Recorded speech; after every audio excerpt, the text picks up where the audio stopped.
Boa noite. Boa noite, boa noite. Estão me escutando bem? Deixa eu colocar aqui o tema.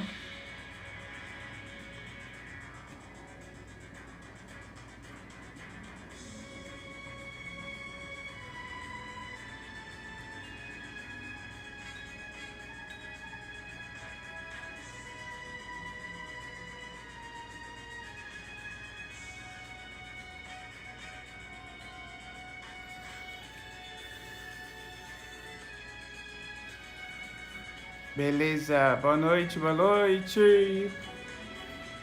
Convidem a galera aí no aviãozinho que a gente já vai começar.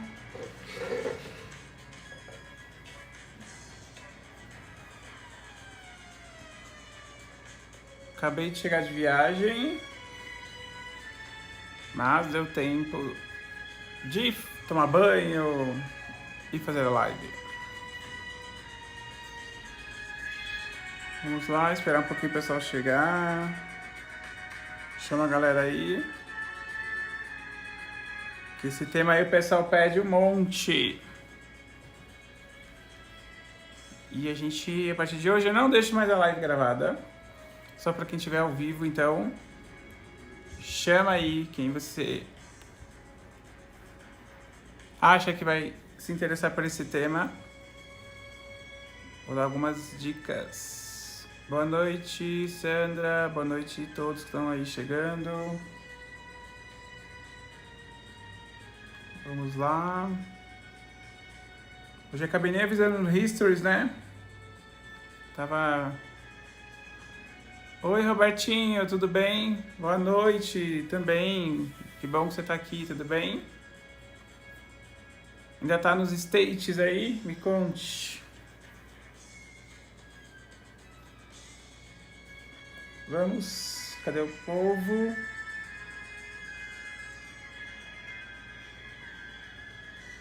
Vamos começar?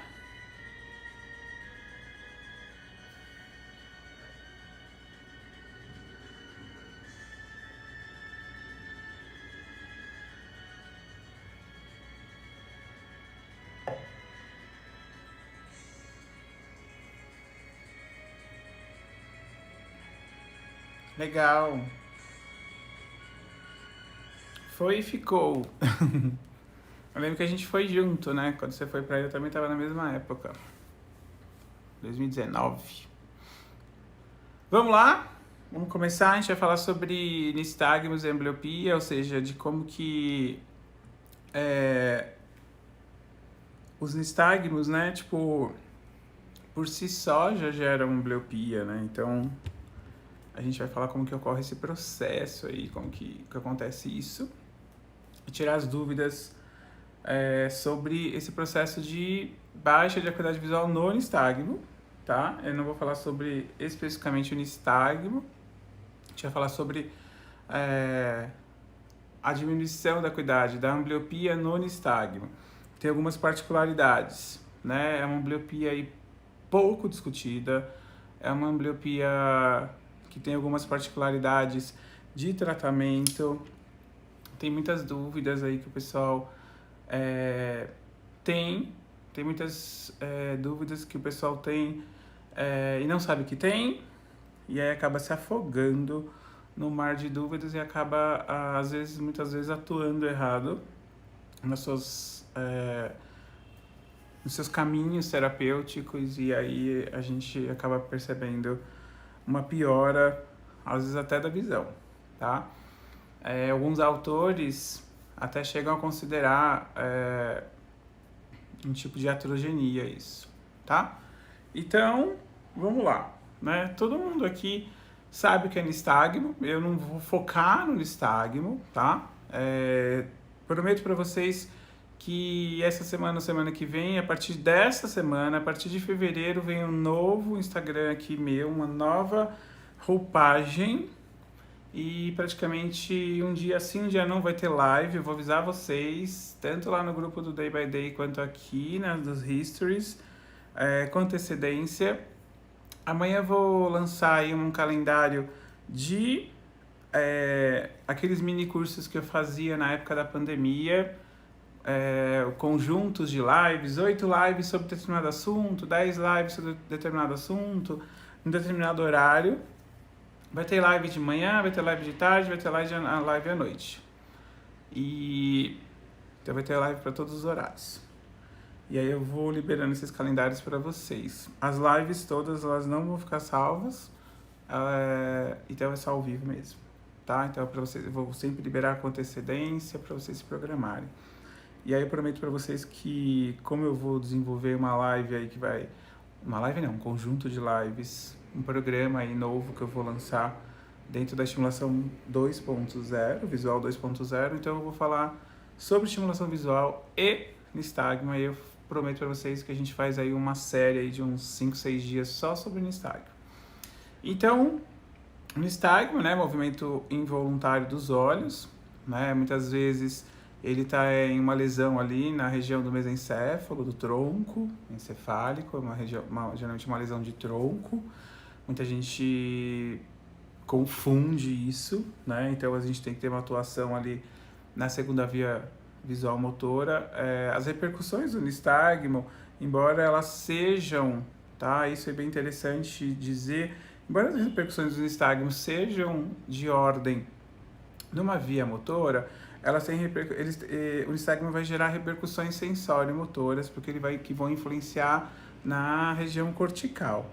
E por isso que eu falo que depois eu vou falar do nistagmo mais pra frente, porque essas repercussões, a gente não estuda isso na oftalmologia, na área visual, você estuda na neurologia, porque aí vai ter uma correlação ali com o sistema vestibular cerebelar, com a mecânica visopostural e principalmente na área pulvinar e no córtex pré-frontal e no temporal, e principalmente ali nas áreas corticais que a gente estuda, né, como o visual motion, V3, ali na via visual primária.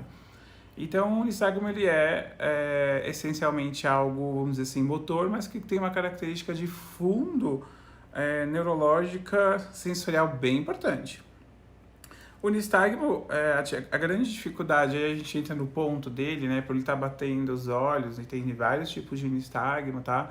Tem nistagmos que tem essa batida, vamos dizer assim, essa batidela na horizontal, na vertical, o misto, vai ter rotatório, com fase única, né, uma batida que bate para um lado e para o outro no mesma frequência. A gente vai ter nistagmos que vai ter bifásico, uma batida rápida com 2 fases para um lado, mais rápida no outro, com uma diminuição de velocidade. Enfim, tem toda uma caracterização específica aí do nistagmo, uma classificação. Então, mas o ponto principal de se falar no nistagmo e ambliopia é que o que acontece o tempo todo no paciente com nistagmo, né? O que acontece o tempo todo com o paciente de nistagmo é que a luz tem que cair interagindo fóvea a fóvea. Eu vou escolher que esse paciente de nistagmo não tenha nenhum estrabismo, vou considerar que esse paciente de nistagmo ele tem uma interação ali entre a fóvea e a fóvea, então a luz está enxergando, estimulando a fóvea porque ele não tem estrabismo. Mas no paciente com nistagmo isso não vai acontecer, porque como ele está sempre em movimento, então quando estimula a fóvea de um olho, não está estimulando exatamente a fóvea do outro, está estimulando um ponto extrafoveal. Então não existe uma fixação fóvea-fóvea, tá? O tempo todo. Então não existe uma fixação fóvea, ponto extrafoveal. Aí no outro olho vai ser quando for fóvea, no outro vai ser ponto extrafoveal. Então cai na fóvea, fora da fóvea, cai na fóvea, fora da fóvea. Então, o que vai acontecer, né? Vai ter sempre um delay, né? Vai ter sempre um atraso, sempre faltando um pouco de estimulação nos 2 olhos, né? Na área, né? Então, por exemplo, é como se você fosse regar você fosse iluminar uma plantinha que precisasse de sol ali 24 horas e você colocasse um mecanismo que você colocasse e tirasse, colocasse e tirasse, colocasse e tirasse, colocasse e tirasse da luz.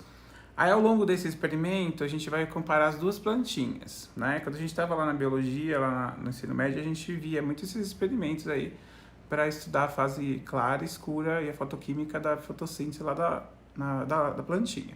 Então, é mais ou menos assim que a gente tem que entender por que se gera ambliopia no nistagmo, fazendo essa analogia lá a esses estudos da botânica, né? Aí eles pegavam uma plantinha, aí falava que a plantinha tinha que ficar lá, sei lá, 24 horas na luz, né? Um exemplo.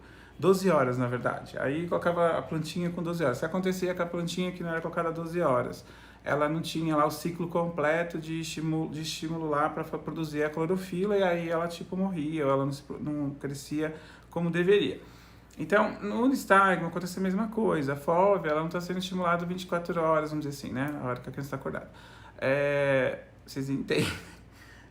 Ela não vai estar sendo estimulada todo o tempo que a criança está acordada, 100%, porque tá a hora caindo na FOV e hora não, hora sim, hora não, hora por conta do próprio movimento, né?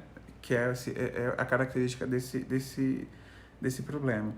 Então, se a gente fosse fazer uma análise, né, ao longo do dia, pegar um olho desse com nistagmo, o tempo que ele fica acordado, e colocasse lá, e ver ao longo do dia quanto de estímulo entrou no olho que não tem nistagmo, entrou 100%, 100% das vezes que entrou a luz caiu na FOV.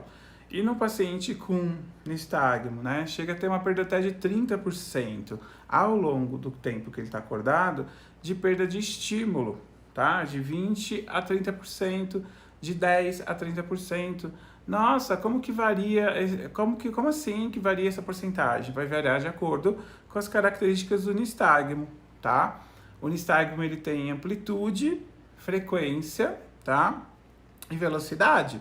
Então, nistagmos que tem uma amplitude maior, vai estar mais longe da fóvea. Nistagmos que tem uma velocidade maior, vai estar mais longe da fóvea. Nistagmos que tem uma frequência maior, vai estar mais longe da fóvea. Então, nistagmos que tem amplitude, frequência e velocidade maiores, vão estar lá próximos do 30% de perda. Nistagmos que tem uma frequência, velocidade e amplitude menores, vão estar mais próximo da perda de 10%.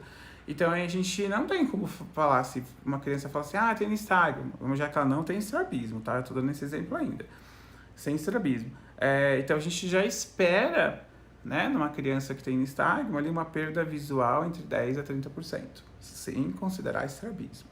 Então, ela vai ter uma ambliopia, né, que antigamente, alguns livros antigos de ortóptica, a gente chamava de ambliopia nistagmoide, né, depois foi deixado de uso esse nome, e eu considero ainda como esse nome, e eu a classifico. Tem gente que não classifica essa ambliopia, desclassifica, e aí passa a não considerar, né?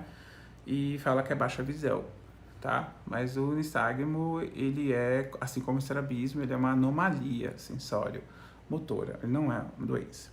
Ele é secundário a patologias, a síndromes, enfim, mas ele não é uma patologia isolada, assim como é um glaucoma, assim como é uma catarata congênita, tá? Ele é uma anomalia sensório-motora. Então, sim, eu considero ele como uma entidade à parte dentro das ambliopias. Então, ambliopia nistagmoide, ambliopia causada por nistagmo, ou ambliopia causada por bloqueio de nistagmo, né? Existe essa possibilidade também, que é o caso 2 que eu vou falar daqui a pouco. Então, existe essa perda natural, né? Como eu disse para vocês, porque estimula, não estimula, estimula, não estimula. Então, ao longo do dia, né, essas pequenas perdas de hora estimulou, hora não estimulou, hora estimulou, hora não estimulou, vai rolar uma perda, né, no desenvolvimento, tá? E aí, o que acontece? O que eu falei para vocês, perdas próximas de 30%, e aí tem inúmeros estudos ao longo dos anos, né, tipo, estudos desde a década de 50, né, mostrando que alta frequência, alta amplitude e alta velocidade, a gente consegue ter essa perda próxima de 30%, né?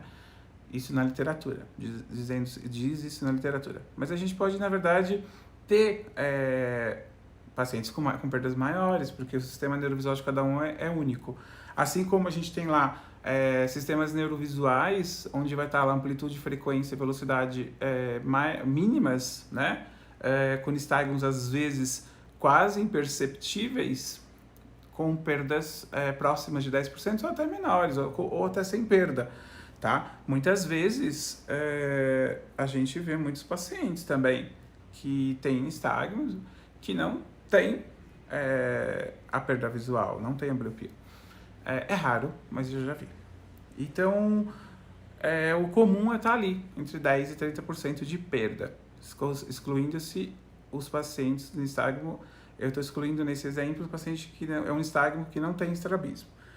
E então, e aí uma coisa, por exemplo, na neurovisão a gente tem técnicas, aí é na neurovisão, não é na estimulação, não é na reabilitação modulada, tá? É na neurovisão, na neuroreabilitação modulada a gente tem técnicas para compensar. A gente não cura nistagmo, a gente não trata o nistagmo a ponto de curar. A gente compensa, tá? Porque o nistagmo é uma lesão a nível mesencefálico, a gente não vai lá tirar a lesão de lá, a gente vai recuperar a lesão, tá? Mas na neurovisão a gente consegue fazer recuperação de eficácia sináptica, consegue criar brotamento, fazer novas neurogêneses, criar novos dendritos na espinha dendrítica. Mas isso é meio que muito difícil, quase impossível fazer isso em tecidos mesencefálicos, tá? A gente vai fazer isso nesses tecidos corticais. Também uma aula que eu prometo dar para vocês um dia aqui, tá? Uma live sobre isso. Em Day by Days, aí quando eu faço aquelas aulas especiais sobre estimulação visual, eu falo sobre isso, porque tem uma luzinha lá, consigo mostrar essa diferença. Então, no nistagmo, a gente tem tratamentos que a gente consegue diminuir, por exemplo, né? O que a gente consegue fazer no nistagmo? A gente consegue diminuir a amplitude e a velocidade. A gente não consegue mexer na frequência. Mas isso já é muita coisa, tá? Tem pais, por exemplo, que duvidam de mim, falam que é mentira, que eu curei o nistagmo do filho deles. E falam, é mentira, você curou o meu nistagmo, porque ele não tem mais nistagmo, porque fica com a mesma frequência, mas a velocidade e a amplitude fica tão baixa que fica imperceptível ao olho do leigo. E aí o pai acha que o nistagmo do filho desapareceu para sempre, né? Mas aí eu mostro pro pai, às vezes até com uma lupa, de que o olho está lá sim com nistagmo. Então a gente não cura nistagmo, a gente consegue compensar às vezes a ponto de a olho nu o nistagmo desapareceu, tá? Então a gente não vai curar. E aí isso é importante? Sim, porque a gente não tem quando uma amplitude está alta, a frequência está alta, né, e a velocidade está alta, a gente não pode ter uma perda até de 30%. Então, se eu consigo baixar o máximo que eu puder essa frequência, eu diminuo essa chance, essa probabilidade para 10%, né? Mas isso não vai acontecer nos meus pacientes, porque se eu estou trabalhando o nistagmo dele, automaticamente eu vou estar trabalhando a ambliopia dele. Mas vamos imaginar que eu não fosse trabalhar a ambliopia dele, eu já daria uma melhor eficiência visual, qualidade visual, porque eu estaria diminuindo, daria mais chances da fóvea dele ser estimulado, tá? Então essa é a primeira possibilidade de o nosso sistema neurovisual, nosso sistema neurovisual ter uma diminuição de visão, uma ambliopia causada pelo nistagmo. Porque o que acontece? Em outras palavras, fixa, refixa, fixa, refixa, fixa, refixa. É isso que acontece. Cai na fóvea, fora da fóvea, fóvea, fora da fóvea. Com uma perda de eficiência visual, de estímulos visuais, de 10% a 30% por dia. Tá? No total da vida, né? Sem estímulo. A gente consegue ter terapias que a gente diminui essa frequência, trata essa ambliopia e a gente vai ter essa melhora da eficácia e da eficiência visual. Eu falei para vocês tirarem o tempo todo da cabeça que esse meu paciente aí que eu dei exemplo, né, ele não tinha estrabismo, tá? Por quê? Porque no estrabismo, o cérebro ele vai tentar fazer uma compensação através do estrabismo. Muitas vezes a gente tem que ver quem veio primeiro, se foi o ovo ou a galinha, se foi o nistagmo, se foi o estrabismo. Se foi o estrabismo que veio para tentar compensar o nistagmo. Muitas vezes a criança nasce com nistagmo, já porque ela teve essa lesão ali intrauterina, né? Ela pode ter tido a lesão ali no desenvolvimento embriológico, ela pode ter essa lesão por uma transmissão de penetrância genética, ela pode ter durante o intercurso do nascimento, tá? E ela pode ter uma síndrome, ela pode ter uma deleção genética, enfim. E aí vamos imaginar essa possibilidade. Nesse segundo caso, a gente tem a possibilidade onde a pessoa nasce com um nistagmo, tá? Um nistagmo congênito. E aí ela vai desenvolver um estrabismo, geralmente uma esotropia, dependendo do tipo de nistagmo. A esotropia é mais comum, a esotropia é o estrabismo para dentro, né? O estrabismo convergente. É um estrabismo manifesto, um estrabismo constante, aquele que você olha, o olho vê e o olho está torto.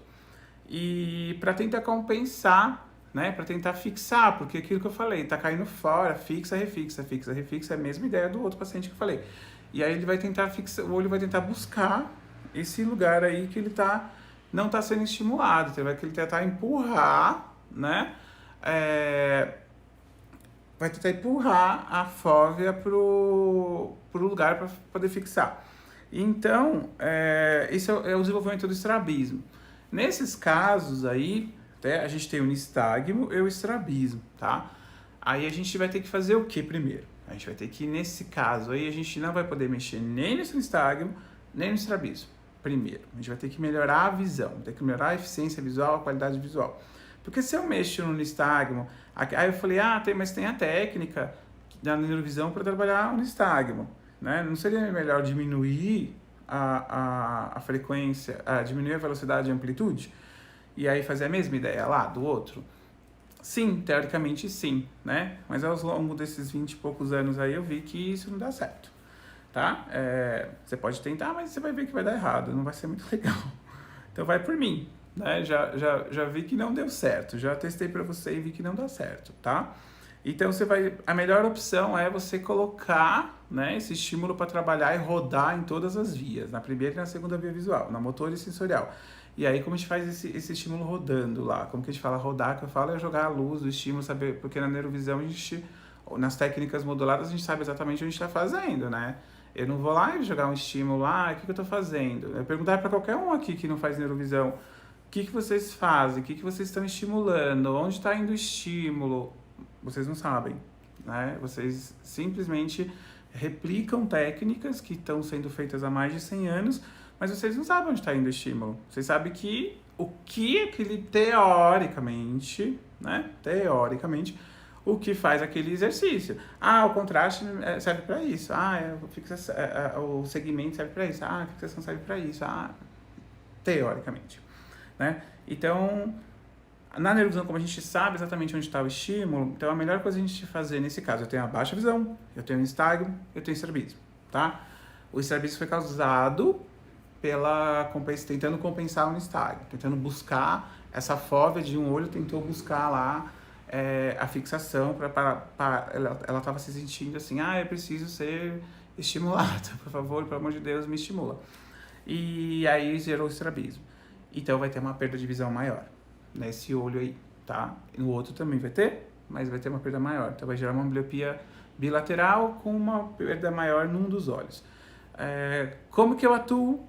A atuação aí na neurovisão. Não vou trabalhar no nistagmo, não vou trabalhar no estrabismo. Vou melhorar a função visual, a eficácia visual, a qualidade visual. Vou varrer as vias visuais todas, melhorar a eficácia, que é o que a gente chama de potencialização sináptica, é uma das etapas da neuroplasticidade clínica, tá? Para a gente poder fazer a inteligência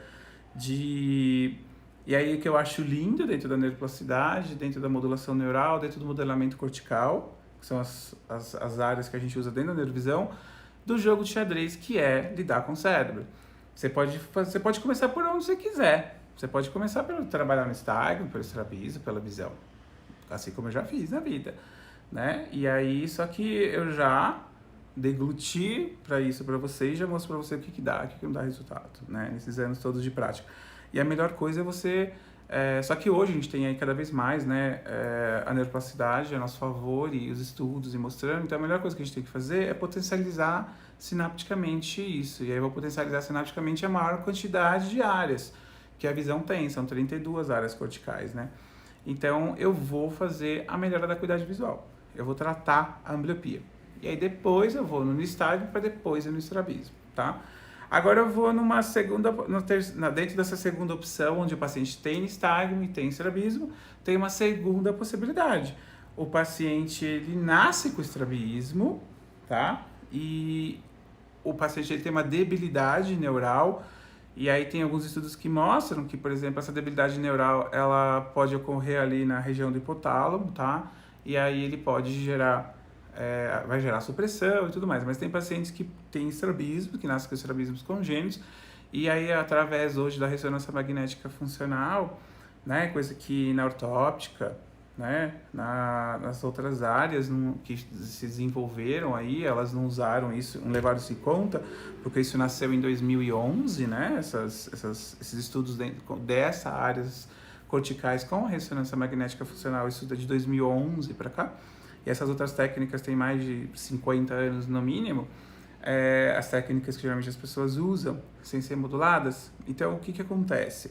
Se eu tenho um estrabismo, né, a tendência é que, congênito, que nascer com aquele estrabismo, a tendência é que aquele estrabismo, ele vai desenvolver uma estabilidade, uma inabilidade lá no hipotálamo, lá no corpo geniculado lateral, núcleo geniculado lateral, chame como você quiser, tanto faz. É importante entender que vai ser no hipotálamo, tá? Esse hipotálamo, ele tem conexão também com o circuito de Papez, ele faz parte do circuito de Papez que comanda a emoção. Então, mas existem pacientes, né, que têm esses estrabismos, mas eles têm uma instabilidade na segunda via, lá no mesencéfalo. Então, o que pode acontecer? Gerar um nistagmo, tá? Então, o estrabismo gera um nistagmo, e esse nistagmo e a ambliopia vai ser gerada pelo estrabismo, e depois, consequentemente, enquanto esse paciente não vai ser estimulado, vai ser pego para ser trabalhado, né, na visão, ele pode também começar a perder visão pelo nistagmo, tá? Então, nesse caso, e aí como que eu sei disso? Pela história, tá? E pelos padrões clínicos também, das características clínicas de cada nistagmo, de cada estrabismo. Daí você tem que conhecer bem os nistagmos, conhecer bem os estrabismos, tá? E nesses casos, como o nistagmo ele é recente, a gente pode dizer que ele não é uma lesão, tá? Ele é uma descompensação. Aí, nesses casos, tá? O nistagmo, a gente pode reverter ele quase 100%, tá? Nesses casos, a gente pode até reverter o nistagmo. Ele até acaba sendo um tilt ali da segunda via. Embora gerou uma lesão, né?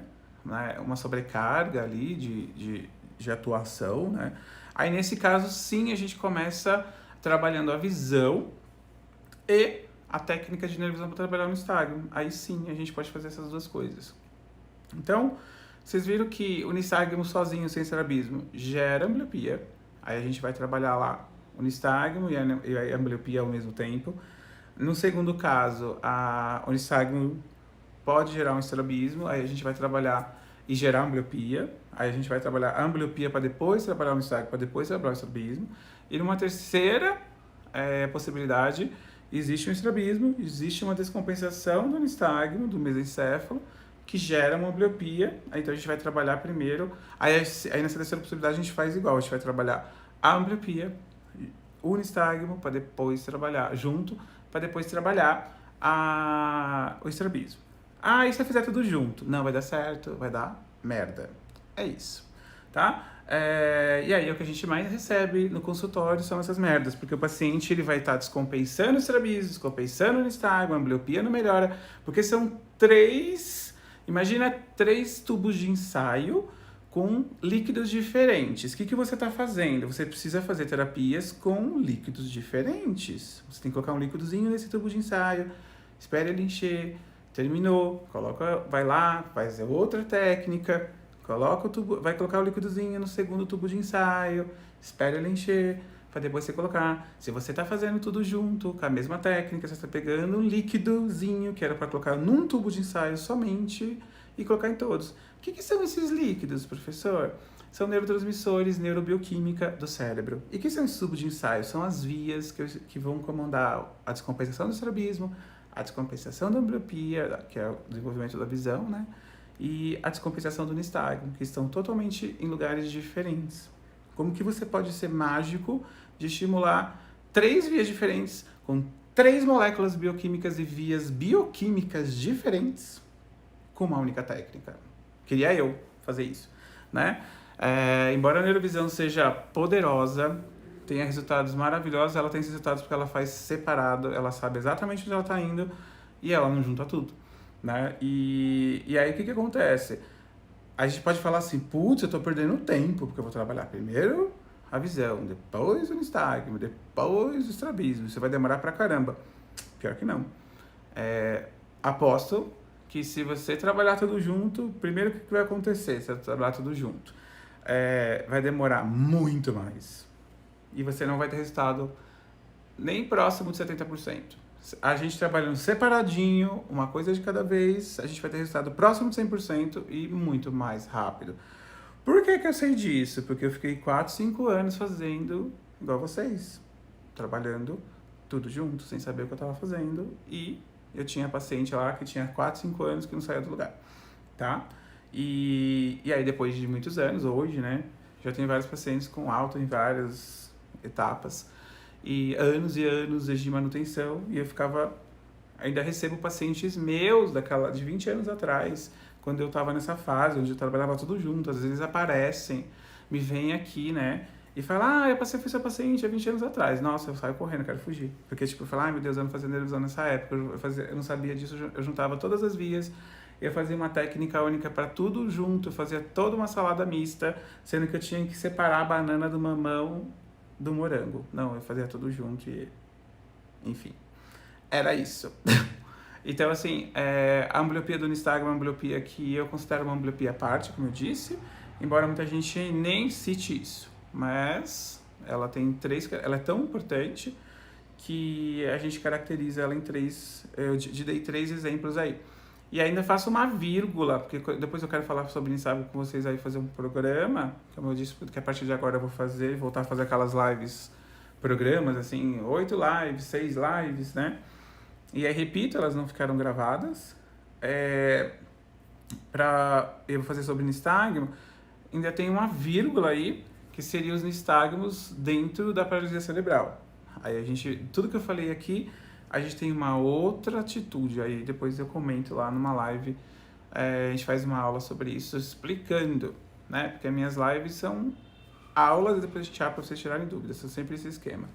Então, é isso, tá? Então a gente vai trabalhar depois com a criança com paralisia cerebral, com alterações cerebrais, a gente tem nistagmo, a gente tem que fazer uma vírgula, porque tudo que eu falei tem algumas coisinhas bem diferentes, porque a gente tem que aí ter um padrão diferente, porque a gente tem uma lesão cerebral, então a gente tem um outro aspecto a ser levado em conta, porque os tubinhos de ensaio, tem os 3 tubinhos de ensaio se tiver as 3 condições lá, né, ambliopia, nistagmo e estrabismo, mas quando tem uma paralisia cerebral a gente tem um 4º tubinho, né? Que é toda a bioquímica do processo de ter um cérebro lesionado. Beleza?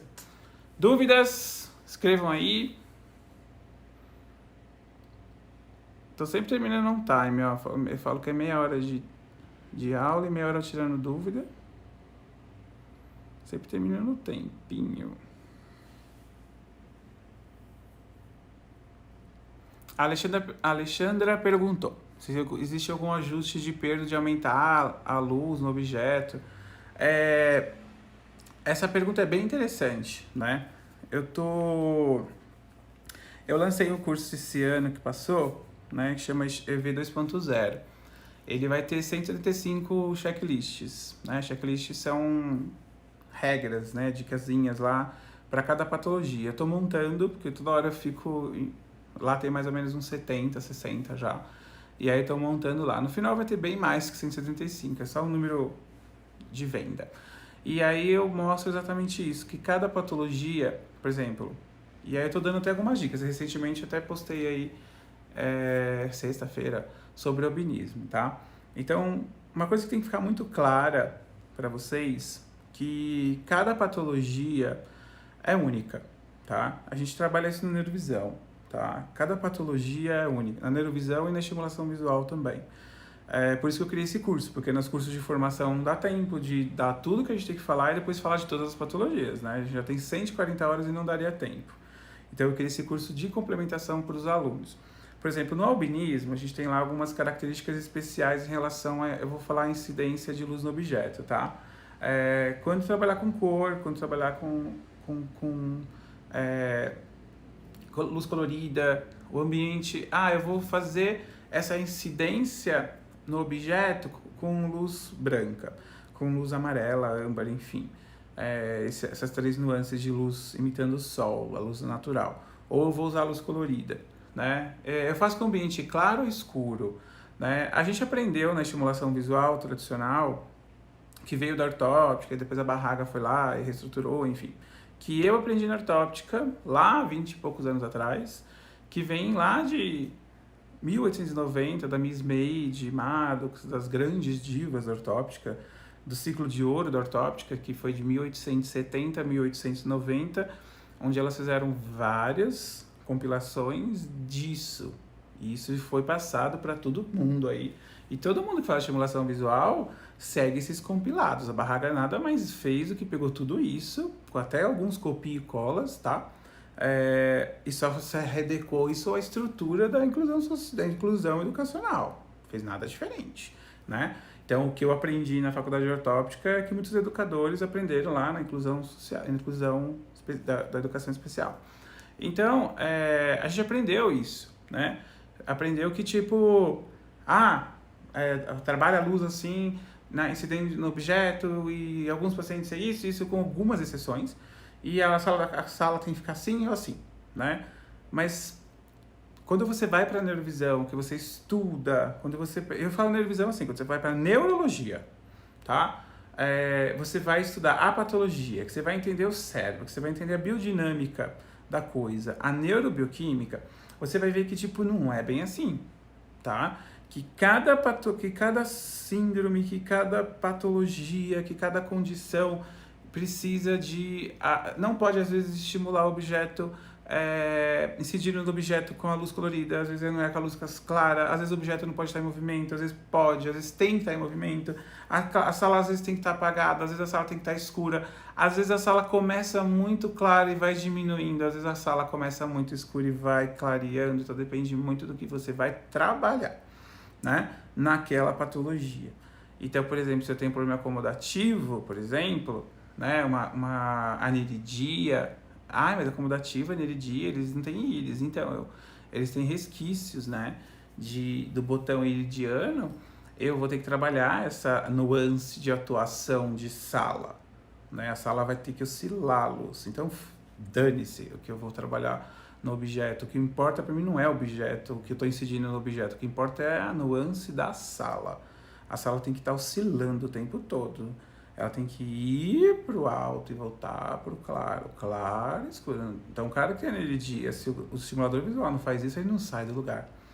E aí, na estimulação visual modulada, por exemplo, na neurovisão, a gente faz isso com o cara e em 6 meses ele tem resultados ótimos. Ele passa a não ter fotofobia, mas ele não tem íris. Mas a gente começa a fazer uma entrada e saída de luz com que as células on e off, né, as células mídias de parasol dele da retina, que são as que fazem esse controle de contraste de entrada e saída de luz lá na retina, que vão tentar barrar isso, né, uma vez que ele não tem íris, começam a falar, opa, acho que me acostumando. Então eu vou fazer adaptação escotópica e fotópica, coisa que ele não sabe fazer porque ele não tem íris, eu vou ensinar ele a fazer, mesmo que ele não tenha íris, tá? Então, assim, esse é só um exemplo que eu dei, né? E aí eu vou fazer a mesma lógica, muitas vezes até no albino. Agora, trazendo a sua pergunta para o nistagmo, não tem necessidade, em relação à luz, não tem adaptação no objeto. Tem outras adaptações mais interessantes que têm que ser feitas aí ao longo da terapia. E aí não é estimulação visual, é neurovisão, que é uma terapia específica para nistagmo, tá? Que é dentro da neurovisão, não é dentro da estimulação. A estimulação pouco pode fazer pelo nistagmo, tá? Ela vai poder fazer pela baixa visão do nistagmo, pela ambliopia do nistagmo. Agora, pelo nistagmo em si, ela não pode fazer nada, tá? Então, a gente não tem adaptação nenhuma para ser feita, tá? É igual o contraste. A gente passou aí usando o olhar preferencial, da década de 40, que é as listrinhas, passou a vida inteira trabalhando só com esse nistagmo, né? Tem muita gente que não sabe que não pode usar nistagmo em movimento para alguns pacientes, outros têm que usar em movimento. Às vezes você vai usar contraste colorido em alguns pacientes, que é o padrão McDonald's, que eu chamo, né? Aquele vermelhão, aquele amarelão. ou o branco e preto, ou o padrão xadrez, que é o padrão reverso, ou os listrinhas do Teller, que é baseado no olhar preferencial, isso, né? Que é uma resolução alta, baixa, alta, baixa, alta, baixa. Uma resolução temporal de alta amplitude, né? E baixa resolução, né? Essa é a física da coisa, a psicofísica da coisa. Como isso influencia no cérebro, vai até onde? Não sabe. As pessoas não sabem, né? E aí a gente tem que saber, na neurologia a gente tem que saber como que vai. Vai até aqui, vai até ali, chega até lá, como que processa, né?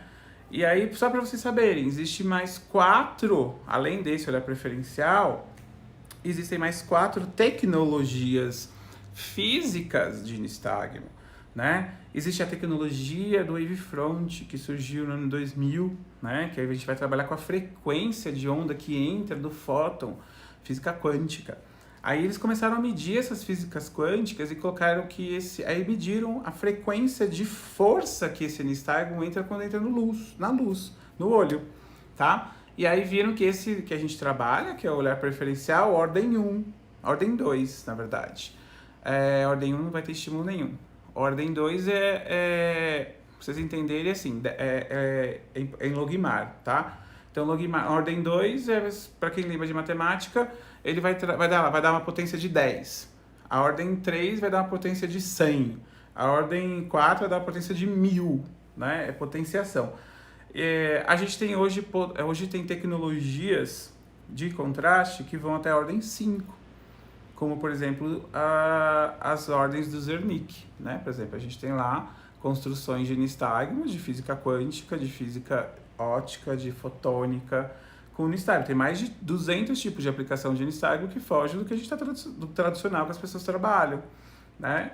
E aí as pessoas trabalham com um só tipo de nistagmo, né? Por que meus pacientes têm esse resultado? Porque às vezes eu mando fazer um tipo de nistagmo, mando fazer um tipo de adaptação na estimulação visual, e aí eu não explicava por quê, né? E aí eu falava, faz assim, desse jeito, adapta isso, né? Mas não explicava o porquê. Ultimamente eu venho falando por quê, né? Baseado da onde que vem, da onde que tem aquilo, da onde que tira aquilo, né? Então tem muita coisa, tá? Que falta, né? Muita coisa que tem por trás pra gente trabalhar nesses aspectos. Por exemplo, no nistagmo, a gente tem contrastes específicos para trabalhar no nistagmo. Tem contrastes específicos para trabalhar a estereopsia, para trabalhar o 3D. Tem contrastes específicos para desenvolvimento de percepção cromática, de cor, né? Contraste para trabalhar a emoção de criança que foi abandonada pela mãe, trazer a relação dela com a mãe, enfim, tem um monte de tipo de contraste, tá? Então, a luz no objeto para o nistagmo, tanto faz, porque a gente não vai poder fazer nada, por exemplo, na estimulação visual, na reabilitação visual, pelo nistagmo, né? A gente vai ter que trabalhar na neurovisão com uma terapia específica, com uma técnica específica que é baseada em neurovisão, bioquímica, gestalt e neurônio espelho.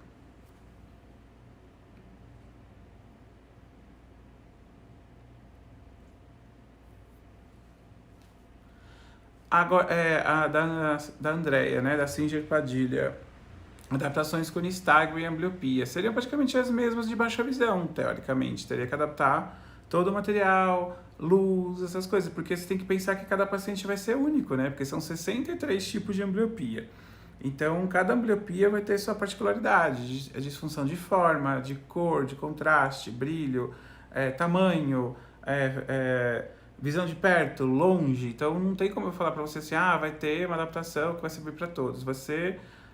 As adaptações tradicionais de recursos ópticos recursos não ópticos tradicionais, né? Tipo, melhora de contraste, sentar no centro da sala ou perto da janela de luz natural, essas coisas vão ser os básicos para todo mundo. Aí seria as adaptações mais gerais.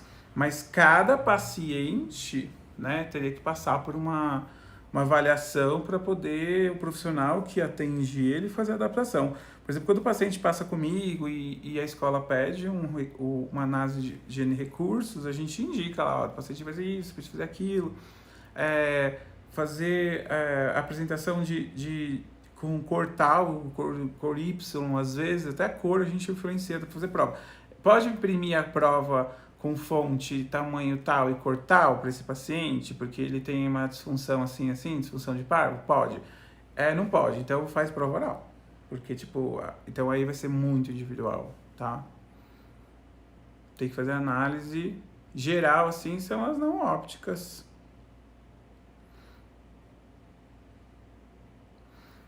Não, a live não vai ficar salva, não vou mais deixar salva. Toda segunda, 20h20, horas a de ambliopia.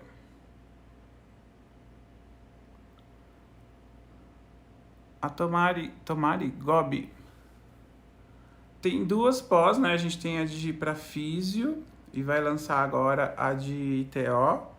Quinta-feira, ó, pessoal, vou dar recadinho. Quinta-feira vai ter uma aula especial. Era amanhã, mas como eu viajei esse final de semana, eu vou tirar amanhã para descansar e também não divulguei, né? Minha equipe toda estava viajando e parte da minha equipe estava trabalhando e outra estava doente. Então eu e o professor Denis estávamos juntos em Curitiba. Então eu teria uma aula amanhã, mas eu vou mudar para quinta-feira. Eu vou ter uma aula TOS. Atenção, TOS. Quem já faz parte da lista de e-mails do High Institute, quem está na lista de espera da pós-graduação de TO vai receber o e-mail para uma aula especial quinta-feira para eu explicar como que vai ser a pós e de terapia ocupacional e neurovisão. Terapia ocupacional visual e neurovisão, tá? Na quinta-feira, às 8 horas, tá?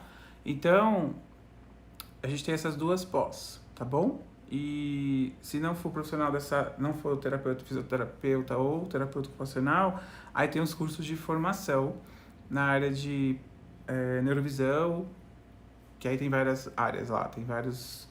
Aí tem que ver qual que é a sua demanda, né? Mas no caso, se for para trabalhar com paciente com nistagmo, aí teria que ir direto para neurovisão, que é o mais indicado, tá?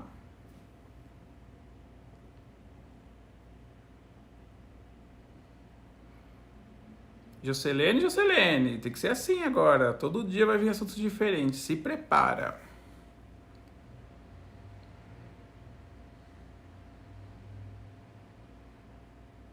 Sempre assunto diferente agora. Agora todo dia vai ser um bingo novo. Tem que fazer bingo aí na cabeça.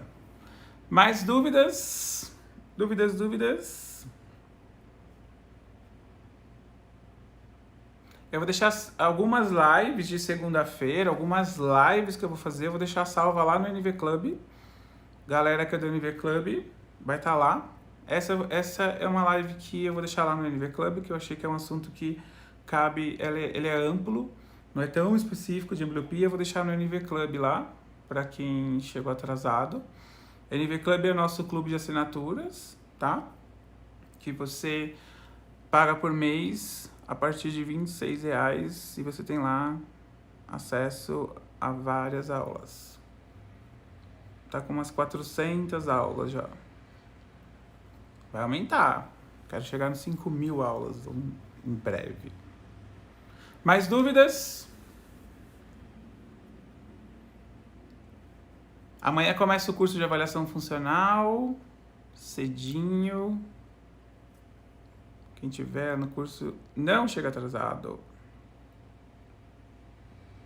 Amanhã não tem Day by Day, que eu vou descansar, mas na quarta-feira vai ter Day by Day. Dúvidas? Não? Beijos pra vocês. E aguardem que tudo isso que eu falei hoje, eu dei vários spoilers aí, falei de contraste, falei de luz incidindo no objeto. Eu vou começar a colocar isso aos poucos para vocês lá algumas dicasinhas lá no feed e vou fazer, mas eu vou dar as dicas mesmo na live, aí tem que ficar ligado e ficar aqui ao vivo. Quem tá ao vivo vai ganhar mais conteúdo. Beijo para todos, boa noite.